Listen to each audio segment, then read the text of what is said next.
नमस्कार दोस्तों, जय हिंद। द बोरिंग डायरी के एक और नए एपिसोड में आपका स्वागत है। आज के नए एपिसोड में हम डिस्कस करेंगे कि जो ये इंडियन आर्मी, इंडियन एयरफोर्स और इंडियन नेवी का हेलीकॉप्टर प्रोक्योरमेंट जो प्रोग्राम चल रहे हैं उन पे थोड़ा सा डिस्कशन रहेगा। स्पेशली जो फोकस रहेगा वो रहेगा LUH वर्सेस H125M हेलीकॉप्टर को लेके, क्योंकि एक थोड़ी सी कंट्रोवर्सी चल रही है इस बात को लेके कि शायद LUH को डंप करके H125 हेलीकॉप्टर जो है वो हम खरीदेंगे।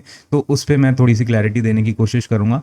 अगेन ये चीज़ें फिलहाल काफ़ी डायनामिक है, ये हो सकता है चेंज भी हो, कुछ डिसीजंस हो सकता है फोर्सेस की, लोगों को पसंद भी आए शो ना भी आए। सो अब वो एक पर्सपेक्टिव की बात होती है, बट एनीवे मैं मेरे को जितनी क्लैरिटी है मैं वो आपको देने की कोशिश करूँगा रिगार्डिंग दी H125 एच। उसके बाद आपका इंडियन HAL LUH, उसके बाद इंडियन नेवी के जो दो डील्स चल रहे हैं वो है आपका NMRH, उसके बाद जो NUH वाला डील है नेवल यूटिलिटी हेलीकॉप्टर का, और उसके बाद जो एक और प्रोक्योरमेंट चल रहा है वो HAL UHM हेलीकॉप्टर का, यानी कि यूटिलिटी हेलीकॉप्टर मरीन।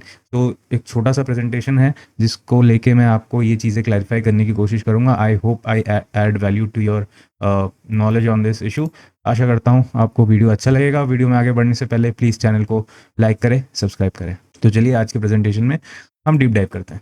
तो इंडियन आर्म फोर्सेस फिलहाल जो है उनका ओवरव्यू जो है, उनको रिक्वायरमेंट है LUH की, RSH की, और नेवल हेलीकॉप्टर्स का अलग एक प्रोक्योरमेंट चल रहा है। इंडियन एयरफोर्स और इंडियन आर्मी का जो रिक्वायरमेंट है वो LUH और RSH के थ्रू होता है। और LUH और RSH मिलके जो फिलहाल के चीता हेलीकॉप्टर्स हैं उनको रिप्लेस करेंगे।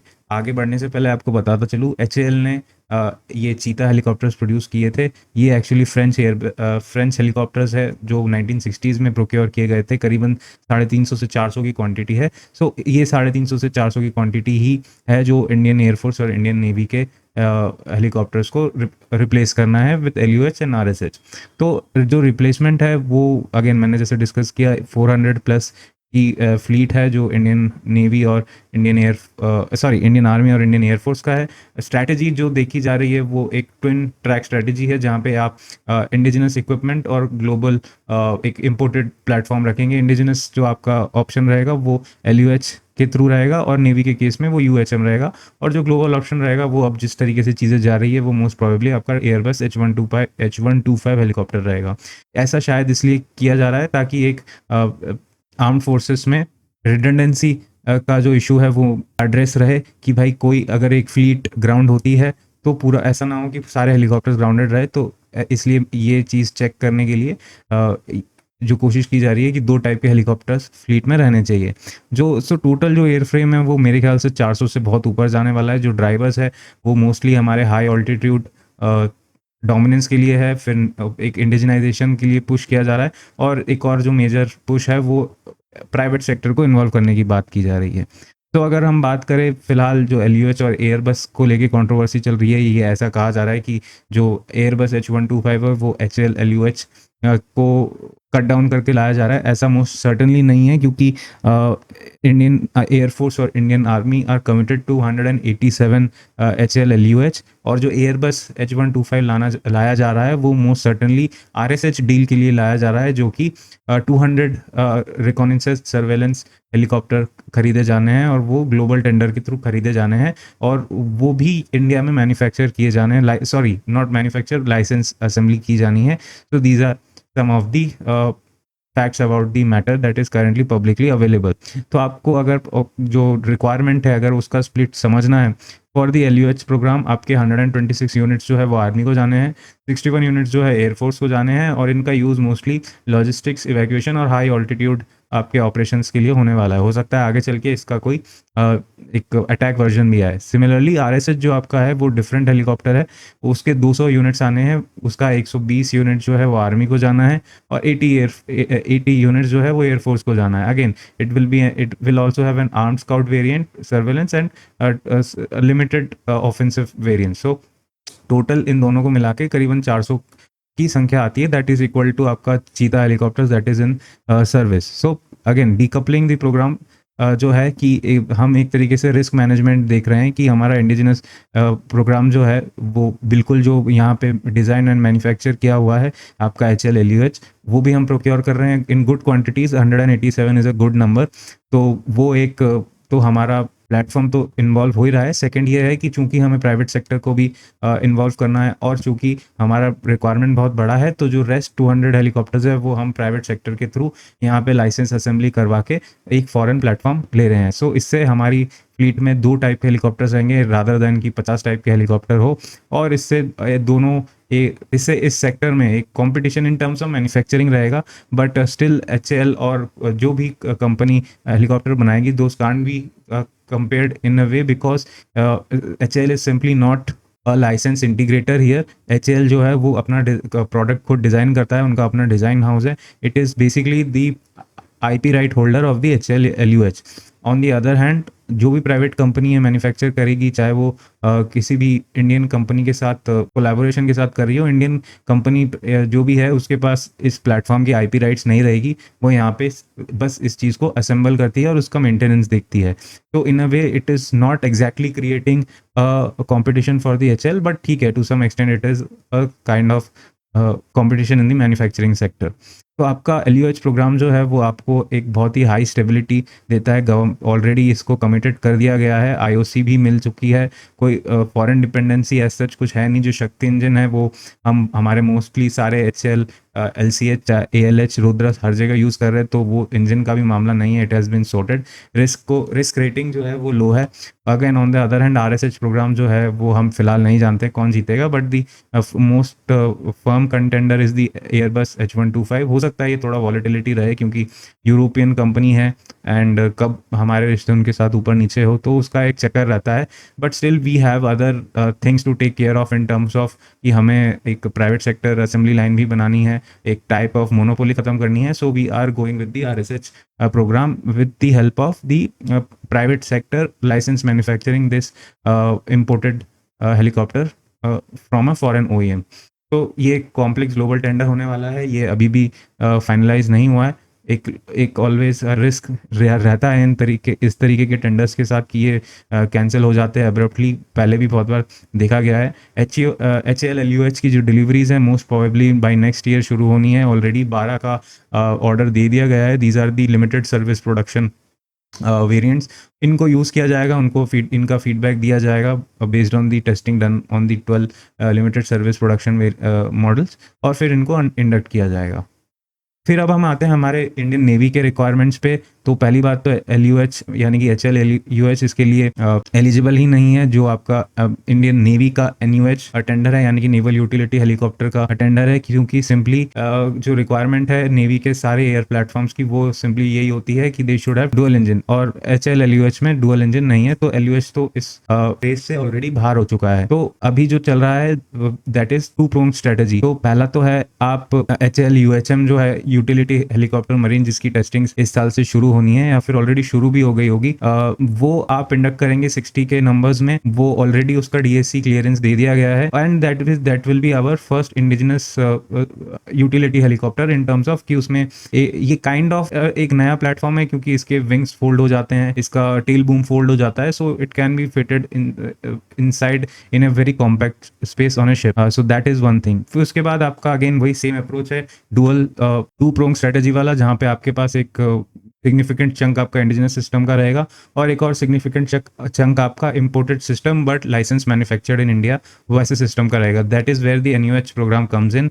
उसके 76 यूनिट्स लिए जाने हैं और इसके लिए फिलहाल HAL इस रेस में शायद नहीं है, हालांकि ले भी सकता है part, I am not so clear, but the front runners are usually इस केस में जो देखा गया है based on public information, those are Airbus and Leonardo.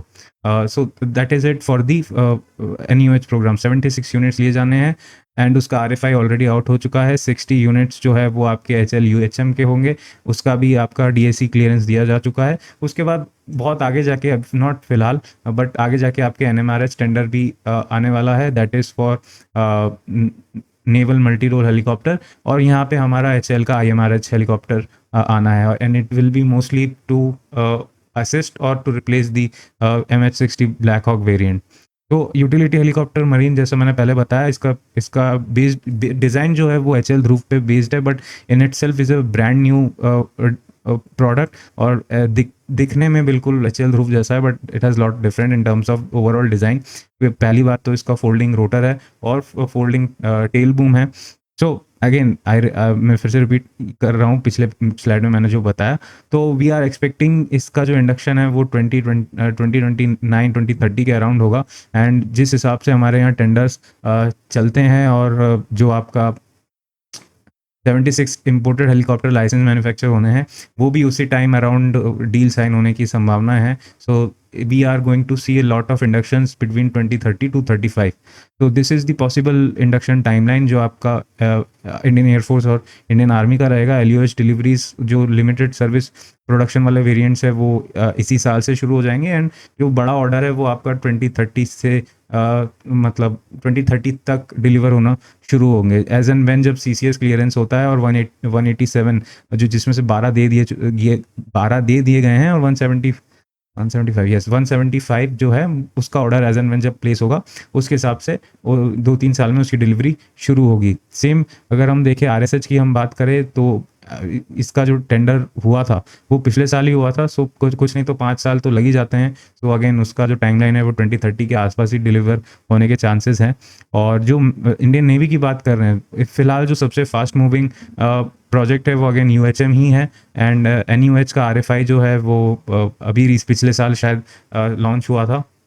And यूएचएम की डिलीवरीज जो है उसकी टेस्टिंग फिलहाल इस साल से चल रही है। एंड अगेन 2030 एंड बियॉन्ड में जाके उसका जो फुल स्केल इंडक्शन है वो शुरू होगा। तब तक हम कह सकते हैं कि जो चीता और चेतक है वो और 4-5 साल चलेंगे, उसके बाद से इन्हें रिटायर कर देना शुरू होगा। एज कि ये पूरा का पूरा जो एलयूएच है, आरएसएच है, यूएचएम है और एनयूएच हेलीकॉप्टर्स है, तो एक भर के पूरा एयर प्लेटफॉर्म्स आना शुरू होगा। ओवरऑल अगर आप ध्यान से देखेंगे तो इंडियन एयरफोर्स में बियॉन्ड 2030 आपका पूरा का पूरा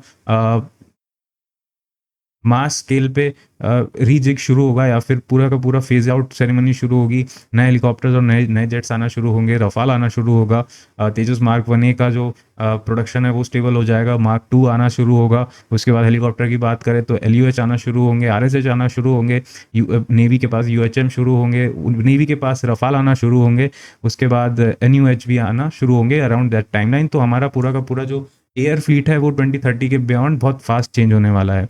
टू समराइज कि भाई कौन कौन से फोर्सेस की क्या क्या फिलहाल रिक्वायरमेंट्स है based on my analysis, that is the LUH जो है वो आर्मी एयरफोर्स यूज़ करेंगे 187 की क्वांटिटी में, और जो आरएसएच है वो आर्मी एयरफोर्स यूज़ करेंगे 200 की क्वांटिटी में। अगेन ये इंपोर्टेड होगा but it will be licence manufactured here. In case of navy UHM use होंगे आपके 60 की क्वांटिटी में, और इसके प्रोटोटाइप्स अभी उड़ रहे हैं। LUH almost towards its final operation clearance है, अभी शायद उसको आईओसी मिल चुका है ऑलरेडी। अगेन एनयूएच जो है वो 76 है, अगेन एक इम्पोर्टेड सिस्टम होगा but licence manufactured here.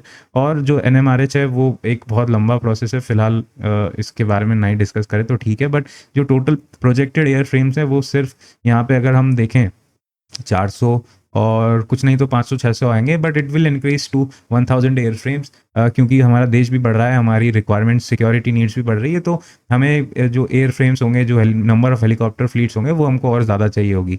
So navigating the modernisation wave, एक बहुत फास्ट मॉडर्नाइजेशन वेव आने वाला है हमारे हेलीकॉप्टर फ्लीट में। तो पहला हमको ये चीज़ ध्यान रखनी पड़ेगी, जो भी हम प्रोजेक्ट्स लॉन्च कर रहे हैं, चाहे वो इंडिजिनस हो चाहे वो लाइसेंस मैन्युफैक्चर्ड वाले हो, वो टाइम पे कंप्लीट हो।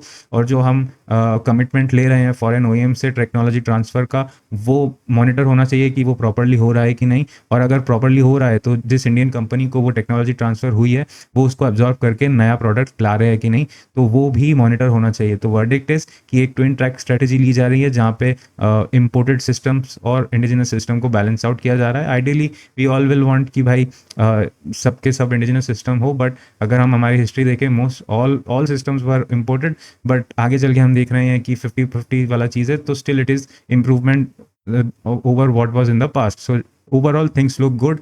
मैंने आपको पूरा समराइज कर दिया कि ये जो हेलीकॉप्टर नीड्स है वो किस तरीके की है।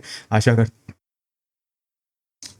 करता हूँ आपको ये वीडियो अच्छा लगा होगा, आपको कुछ